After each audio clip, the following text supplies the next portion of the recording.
मेरे प्यारे दोस्तों, भाइयों और बहनों, आप सबका राधा कृष्ण भक्ति ज्ञान चैनल में स्वागत है। आज मैं आप सबको भगवान श्री कृष्ण और सुदामा के प्रेम की कथा आप सबको सुनाने जा रही हूँ, जो कि बड़ी अच्छी और बड़ी पावन है। तो चलिए दोस्तों, आप सबको भगवान श्री कृष्ण और सुदामा के प्रेम की कथा सुनाती हूँ। व्यास जी कहते हैं कि हे शिष्य, भौमासुर को मार कर श्री कृष्ण ने उसके महल में प्रवेश किया। वहाँ उन्होंने देखा कि भौमासुर ने बलपूर्वक विभिन्न राजाओं की 16,100 राजकुमारियों को छीन कर बंदी बनाया हुआ है। भगवान श्री कृष्ण ने अभय दान देकर उन्हें मुक्त कराया और वहाँ से उन्हें उनके घरों को सम्मान पूर्वक विदा कर दिया। इसके बाद श्री कृष्ण अमरावती स्थित देवराज के महल में गए। वहाँ देवराज इंद्र और उसकी पत्नी सुचि ने श्री कृष्ण और सत्यभामा की विधिवत पूजा की और उनका आदर सत्कार किया। श्री कृष्ण ने देव माता अदिति के कुंडल उन्हें सौंप दिए और वापस द्वारका लौट आए। व्यास जी कहते हैं कि हे शिष्य, सुदामा नामक ब्राह्मण श्री कृष्ण का सहपाठी था और दोनों परस्पर परम मित्र थे। वह घोर गरीबी में अपना जीवन यापन कर रहा था। वह बड़ा ब्रह्मज्ञानी, अहंकार विहीन, निर्भिमानी, शांत चित्त, धैर्यवान और जितेंद्रिय था। यद्यपि वह गृहस्थ था, पर किसी प्रकार का लोभ लालच उसके मन में नहीं था। जो मिल जाता था उसी में वह संतुष्ट रहता था। प्रायः वह और उसके बच्चे भूखे ही रह जाते थे। घोर गरीबी ने उसे घेर रखा था, फिर भी भाग्य को वह कभी नहीं कोसता था। एक दिन भूखे बच्चों की दीन दशा देख कर उसकी पत्नी ने उससे कहा, हे स्वामी, साक्षात लक्ष्मीपति भगवान श्री कृष्ण आपके परम सखा हैं। वे भक्त वत्सल, शरणागत वत्सल और ब्राह्मणों के परम भक्त हैं। हे आर्यपुत्र, वे साधु संतों, सत्पुरुषों और निर्धनों के आश्रय हैं। आप उनके पास क्यों नहीं जाते? जब वे जानेंगे कि आप कष्ट में हैं तो क्या वे आपकी सहायता नहीं करेंगे? आजकल वे द्वारकाधीश हैं। सुना है कि वे अत्यंत उदार हृदय हैं। अपने भक्तों को वे अपना सर्वस्व तक दे डालते हैं। आप तो उनके परम मित्र हैं, तो क्या वे आपकी सहायता नहीं करेंगे?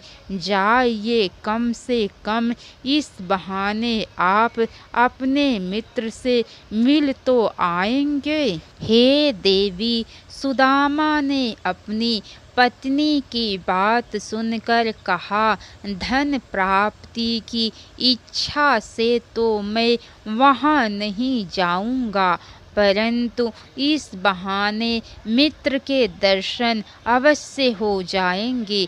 मेरे लिए इससे अधिक जीवन का बड़ा उपकार और क्या होगा? हे कल्याणी, मैं वहाँ जाऊँगा, पर मेरे पास मित्र को भेंट देने के लिए तो कुछ भी नहीं है। यदि घर में कुछ हो तो दे दो। तब उस ब्राह्मणी ने आस पास के घरों से 4 मुट्ठी चिवड़े मांग कर एक कपड़े में बांध दिए और मित्र को भेंट देने के लिए अपने पति सुदामा को दे दिए। सुदामा उन चिवड़ों को लेकर द्वारका के लिए चल पड़ा। मार्ग में वह सोचता जाता था कि मित्र कृष्ण के दर्शन क्या मुझे हो पाएंगे, मैं उनके पास कैसे पहुँच पाऊंगा। मार्ग की अनेक कठिनाइयों से जूझता हुआ जब सुदामा द्वारकापुरी पहुँचा तो वहाँ का वैभव देखकर वह चकित रह गया। बड़ी दीनता से उसने श्री कृष्ण से भेंट करने की अपनी इच्छा को एक द्वारपाल से कहा तो उसने ऊपर से नीचे तक उस फटे हाल ब्राह्मण को देखा। फिर कुछ सोचकर उसका नाम पूछा और समाचार देने महल में चला गया। उस समय श्री कृष्ण अपनी पत्नी रुक्मिणी के साथ बैठे वार्तालाप कर रहे थे।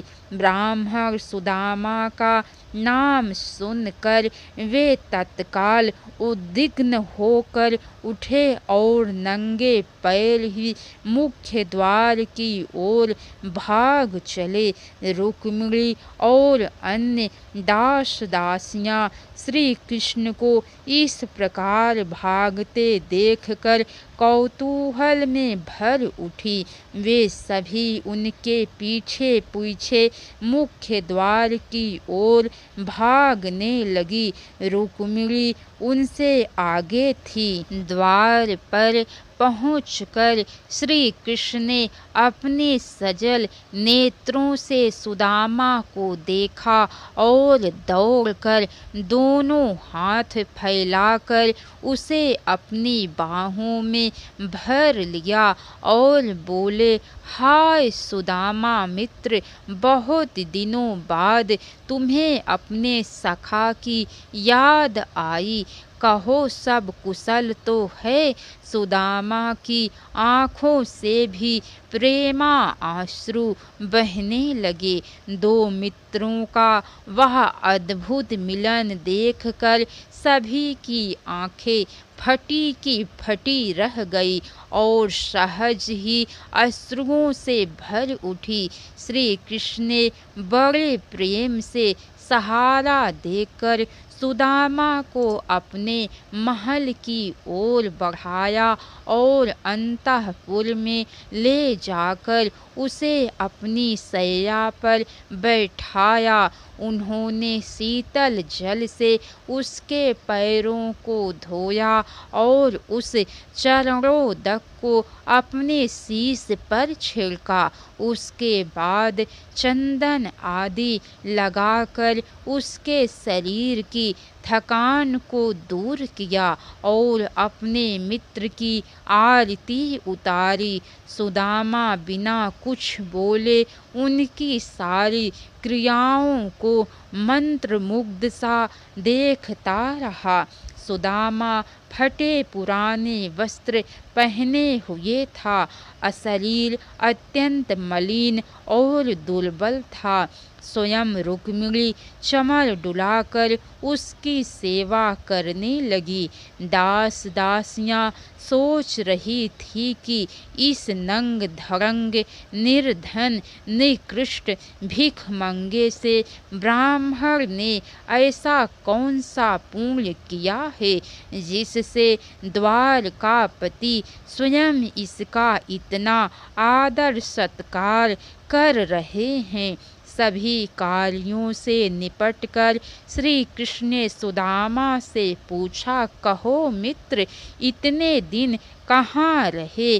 गुरुकुल से लौटकर तुमने भी विवाह कर लिया होगा। हमारी भाभी कैसी हैं, उन्होंने हमारे लिए क्या भेंट भेजी है, उसे मुझे दिखाओ। श्री कृष्ण की बात सुनकर सुदामा सकुचाया और कांख में दबाए चिवड़े की पोटली को और भी दबाकर छिपाने लगा। उसने श्री कृष्ण का ध्यान उस ओर से हटाने के लिए गुरुकुल की बातों को छेड़ना ही उचित समझा। वह बोला, सखा, तुमसे बिछड़ने के बाद मैंने भी गृहस्थी जमा ली, पर अपनी गृहस्थी के पालन में मैं अनाड़ी ही रह गया। मैं तो उनका ठीक से भरण पोषण भी नहीं कर पाता। इसके आगे की कथा दोस्तों आप सबको कल सुनने को मिलेंगी। तो कैसी लगी कथा लाइक करके कमेंट बॉक्स में ज़रूर बताइएगा। अगर हो सके तो एक बार शेयर भी ज़रूर कीजिएगा। तो बोलिए भगवान श्री कृष्ण की जय। राधे राधे दोस्तों, हर हर महादेव।